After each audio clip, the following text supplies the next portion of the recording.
Investment in securities are subject to market risk. Please carry out your due diligence and read all the related documents carefully before investing. Channel को subscribe करना ना भूलें और हमारे ताज़ा video सबसे पहले देखने के लिए बेल आइकन को दबाएं। अब देखो आप क्या करते हो, आपके पास डीमेट अकाउंट है ना, डीमेट अकाउंट में क्या आप होल्ड करते हो? शेयर्स होल्ड करते हो। अब आपके पास एक बैंक है, उस बैंक में आप क्या करते हो? मनी को होल्ड करते हो। तो मनी को होल्ड करने के लिए आपके पास बैंक अकाउंट होता है, ठीक उसी तरह से सिक्योरिटी को होल्ड करने के लिए आपके पास डीमेट अकाउंट होता है। अब ये जो डीमेट अकाउंट है ना, ये टेक्निकली किसके पास है? यानी आपकी जो जानकारी है, जो आपकी सिक्योरिटी है, वो कौन होल्ड कर रहा है? वो होल्ड करती है डिपॉजिटरी। और इंडिया में दो डिपॉजिटरी हैं, एक का नाम है NSDL और दूसरे का नाम है CDSL। और अब ये दोनों कंपनी लिस्टेड कंपनी है, ठीक है?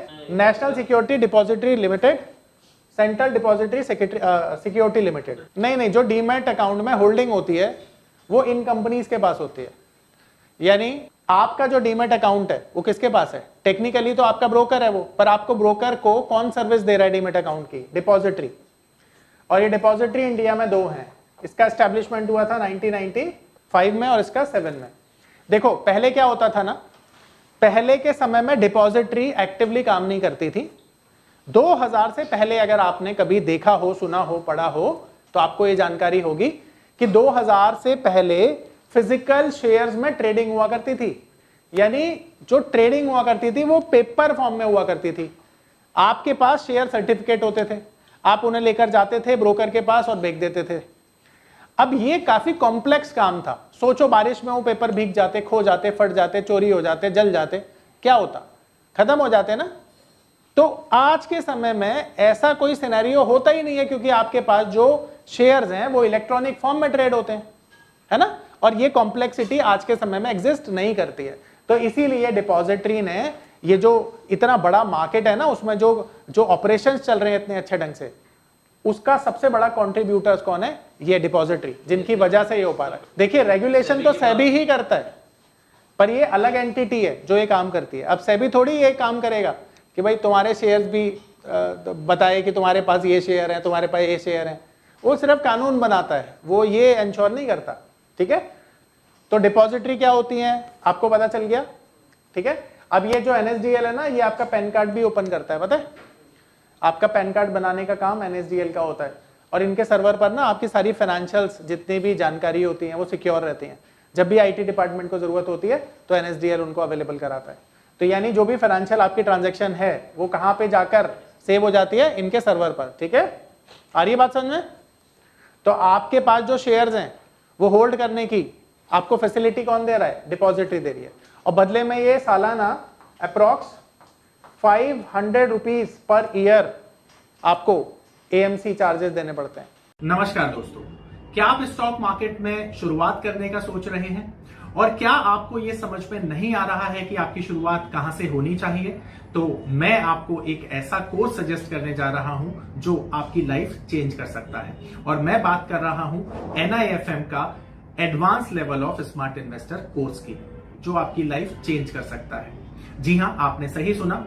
NIFM आपके लिए लेके आया है एक ऐसा शानदार कोर्स जो आपको बताएगा कि किस तरह से आप स्टॉक मार्केट में सक्सेसफुली पैसा कमा सकते हैं। और ये कोर्स है advance level of smart investor. Advance level of smart investor course आपको हर छोटी से छोटी और बड़ी से बड़ी मार्केट की बारीकियों के बारे में जानकारी देता है। और ये सभी जानकारियां आपको इस मार्केट में पैसा कमाने में बहुत ज्यादा मददगार साबित होती हैं। तो इस कोर्स को करने के बाद आप मार्केट में सक्सेसफुल ट्रेडर और सक्सेसफुल इन्वेस्टर बन सकते हैं, ठीक है? डिपॉजिटरी को तो ये हर साल आपको पैसा देना पड़ता है, अपने ब्रोकर को कट जाता है। आप क्रेडिट कार्ड यूज करते हैं सर?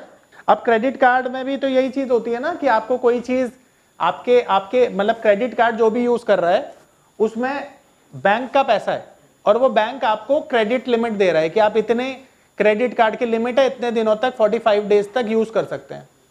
तो आप ऐसा समझिए कि एक्सचेंज भी आपको क्रेडिट कार्ड की तरह फैसिलिटी देता है कि आपके पास शेयर नहीं है तब भी आप शॉर्ट कर दो, पर क्रेडिट कार्ड की तरह 45 डेज की यहाँ पर टाइमलाइन नहीं होती है। टाइमलाइन यहाँ पर इंट्राडे होती है, यानी केवल 6.5 घंटे में आपको वापस करना पड़ेगा जब तक मार्केट खुली है। इसी को शॉर्ट सेल कहा जाता है। नहीं, ऑप्शन अलग नहीं होगा सर, व्यू। देखिए ऐसा समझिए ना, मार्केट क्या हमेशा ऊपर जाती है सर? जवाब है नहीं। तो मार्केट जब हमेशा ऊपर नहीं जाएगी तो कभी नीचे भी जाएगी।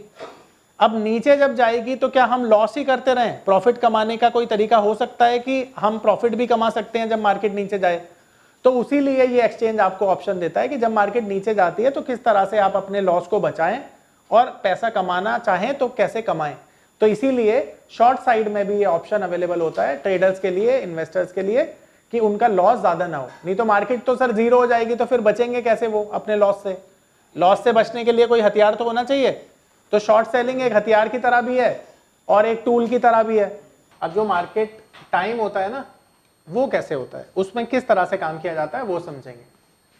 देखो मार्केट टाइमिंग आप सब लोगों को पता होगा, सुबह 9 बजे ओपन हो जाती है, ठीक है, और 9 बजे से लेकर कब तक चलती है? ये 3:30 PM तक। अब इसमें ना 2 फेजेस होते हैं जिसमें मार्केट चलती है। पहला फेज जो होता है ना, इसे हम कहते हैं pre open market, pre open market session.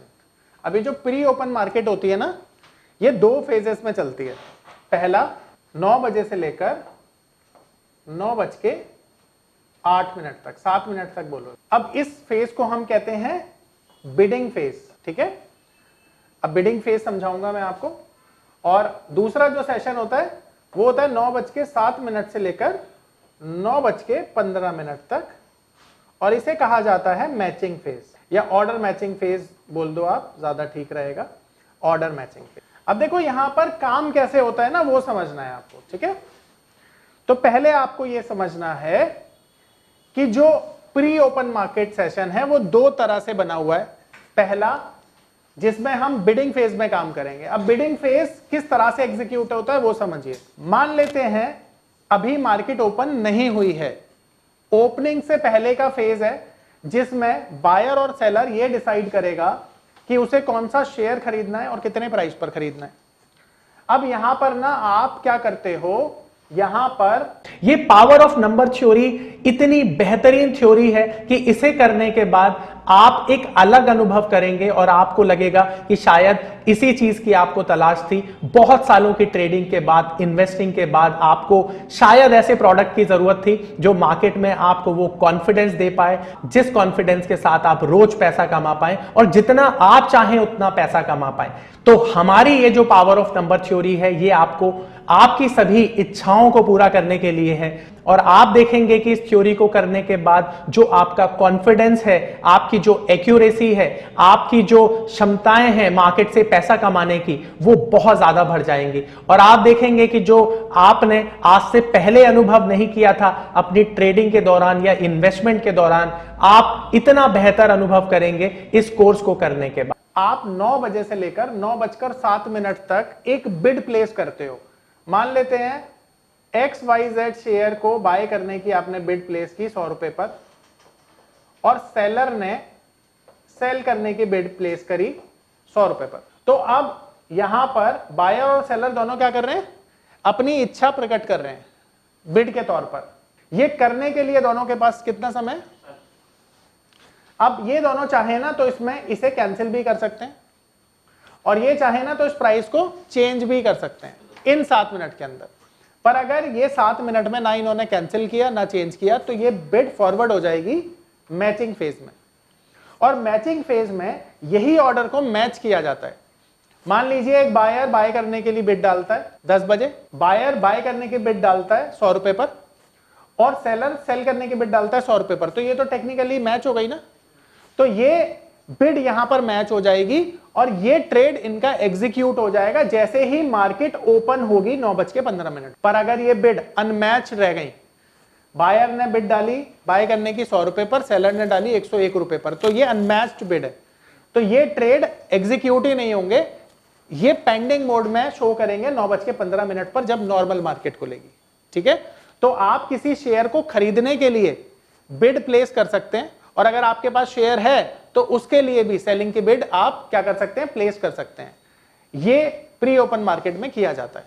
ठीक है, अब इसके बाद एक नॉर्मल मार्केट जो खुलती है 9:15 से लेकर 3:30 तक, यहां पे इसे हम बोलते हैं नॉर्मल मार्केट। तो ये कौन सा मार्केट है, ये नॉर्मल मार्केट है। अब नॉर्मल मार्केट में तो 7000 शेयर्स ट्रेड हो रहे हैं, कोई भी शेयर को आप दो तरह से ट्रेड कर सकते हैं। जैसे ये XYZ शेयर है, इसका मार्केट भाव चल रहा है मान लेते हैं 100 रुपए, तो आपने करंट मार्केट पे ही अगर बिड डाल दी तो इसे बोला जाता है मार्केट प्राइस। तो आप अपनी बिड डाल सकते हैं मार्केट प्राइस पर, जो कि है 100 रुपए। अब आपको लगता है कि नहीं मुझे ये शेयर सस्ता खरीदना है, तो आप अपनी मर्जी की बिड डालेंगे, जिसे आप कहते हैं लिमिट प्राइस। ठीक है, तो इस लिमिट प्राइस को आप मान लेते हैं 97 पे डालते हैं। तो अगर आपने लिमिट चूज करके कोई प्राइस डाला है तो उसे बोला जाता है लिमिट प्राइस। ये मार्केट प्राइस इमीडिएटली आपको मिल जाता है, लिमिट प्राइस तब मिलता है जब शेयर का भाव गिर जाएगा और आपके लेवल पे आएगा। ठीक है, नहीं सर वो दिखाता नहीं है, वो बिड डालनी पड़ती है, बस आपको ऊपर नीचे हो जाता है। अब इसके बाद ऑर्डर टाइप समझिए। जो ऑर्डर होते हैं ना उनके कुछ टाइप होते हैं। देखिए जब भी आप मार्केट में ऑर्डर डालेंगे ना तो उनके टाइप होते हैं। सबसे पहला जिसका नाम होता है इंट्राडे ऑर्डर। इस इंट्राडे ऑर्डर को कई ब्रोकर के पास MIS के नाम से जाना जाता है। ये ऑर्डर के नाम है, टाइप है। ठीक है, अब ये कौन से ऑर्डर हैं? ये वो ऑर्डर है जो आप इंट्राडे के लिए ऑप्ट करके चूज करते हैं और ये ऑर्डर ऑटो स्क्वायर ऑफ हो जाते हैं उसी दिन जिस दिन आपने इन्हें सेलेक्ट किया है। एग्जाम्पल के तौर पर मैं आज 9:20 पर XYZ शेयर को बाय करता हूं 100 रुपए पर, और मैंने ये ऑर्डर इंट्राडे सेलेक्ट करके डाला है। अब ये जो मेरा ट्रेड है 3:10 से 3:20 तक, इसका जो भी प्राइस होगा, भले ही इसका प्राइस हो ऊपर या भले ही इसका प्राइस हो नीचे, ये अपने आप मेरे ब्रोकर का सिस्टम इसे स्क्वायर ऑफ कर देगा।